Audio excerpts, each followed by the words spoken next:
এটা পাৰত এজন পুলিচ, এজন ডকাইত, দুগৰাকী মহিলা আৰু দুগৰাকী মহিলাৰ প্ৰত্যেকৰে দুজনকৈ সন্তান আছে। এতিয়া সকলোৱে নদীটো পাৰ হ'ব লাগিব, কিন্তু নদীটো পাৰ হোৱাৰ বাবে কিছুমান সমস্যা তথা চৰ্ত আছে। প্ৰথমটি চৰ্ত, নাওখনত দুজনতকৈ বেছি উঠিব নোৱাৰিব। দ্বিতীয়টি চৰ্ত, ল'ৰাকেইটাই নাও চলাব নোৱাৰিব। তৃতীয়টি চৰ্ত, যদি ডকাইতজনৰ লগত পুলিচজনে নাথাকে তেন্তে ডকাইতে যিটো পাৰত থাকে সেইটো পাৰত সকলোকে মাৰি পেলাব। চতুৰ্থটি চৰ্ত, নীলা পোচাকৰ মহিলাগৰাকী যদি নাথাকে ৰঙা পোচাকৰ মহিলাগৰাকীয়ে নীলা পোচাকৰ মহিলাগৰাকীৰ দুজন সন্তানকে মাৰি পেলাব। ঠিক সেইদৰে ৰঙা পোচাকৰ মহিলাগৰাকী যদি নাথাকে তেনেহ'লে নীলা পোচাকৰ মহিলাগৰাকীয়ে ৰঙা পোচাকৰ মহিলাগৰাকীৰ দুজন সন্তানকে মাৰি পেলাব।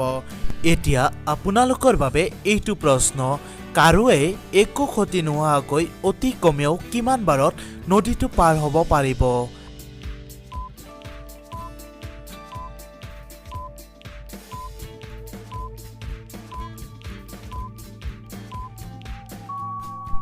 অতি কমেও 17 বাৰত কাৰোৱে একো ক্ষতি নোহোৱাকৈ সকলোৱে নদীটো পাৰ হ'ব পাৰিব। বলকচোন চাওঁ কেনেকৈ। 1 নম্বৰ বাৰত পুলিচজন আৰু ডকাইতজনে নদীটো পাৰ হ'ব। দ্বিতীয় বাৰত পুলিচজনে এইটো পাৰলৈ আহিব। তৃতীয় বাৰত নীলা পিন্ধা মহিলাগৰাকীৰ সন্তান এজনক লৈ পুলিচজনে সেইটো পাৰলৈ যাব। চতুৰ্থ বাৰত ডকাইতজনক লৈ পুলিচজনে ঘূৰি আহিব। পঞ্চম বাৰত নীলা পোচাক পিন্ধা মহিলাগৰাকী আৰু সন্তানজনে সেইটো পাৰলৈ যাব।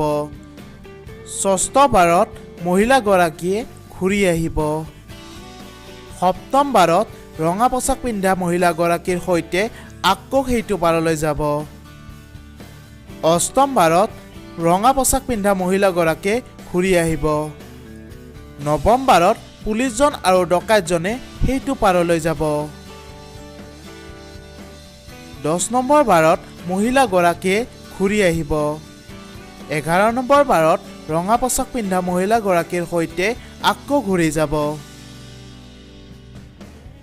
12 নম্বৰ বাৰত ৰঙা পোচাক পিন্ধা মহিলাগৰাকীয়ে এইটো পাৰলৈ ঘূৰি আহিব। 13 নম্বৰ বাৰত ৰঙা পোচাক পিন্ধা মহিলাগৰাকীয়ে এজন সন্তানক লৈ সেইটো পাৰলৈ যাব। 14 নম্বৰ বাৰত পুলিচজন আৰু ডকাইতজনে এইটো পাৰলৈ আহিব। 15 নম্বৰ বাৰত পুলিচজনে ৰঙা পোচাক পিন্ধা মহিলাগৰাকীৰ এজন সন্তানক সেইটো পাৰলৈ লৈ যাব।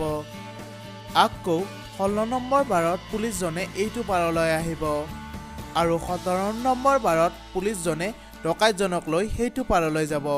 এনেদৰে কাৰোৱে একো ক্ষতি নোহোৱাকৈ নদীটো পাৰ হ'ব পাৰিব।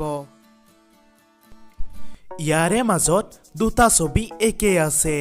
আপোনালোকে সেই একেই থকা ছবি দুটা উলিয়াব পাৰিবনে নাই চেষ্টা কৰি চাওকচোন।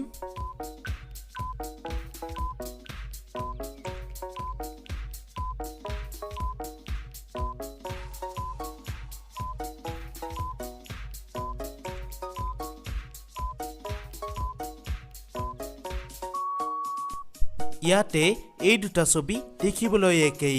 আপোনালোকে উলিয়াব পাৰিছিলে নে নাই কমেণ্ট কৰি নিশ্চয় জনাব।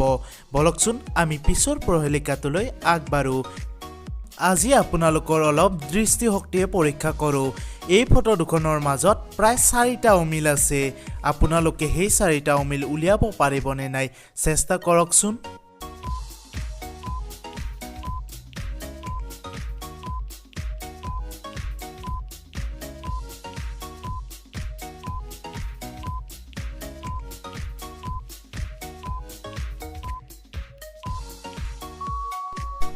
এই ফটো দুখনৰ মাজত এই 4টা অমিল আছে।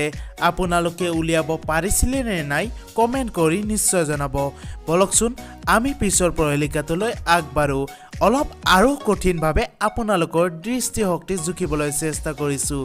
এই ফটো দুখনৰ মাজত প্ৰায় 6টা অমিল আছে। আপোনালোকে এই 6টা অমিল উলিয়াব পাৰিবনে নাই চেষ্টা কৰি চাওকচোন।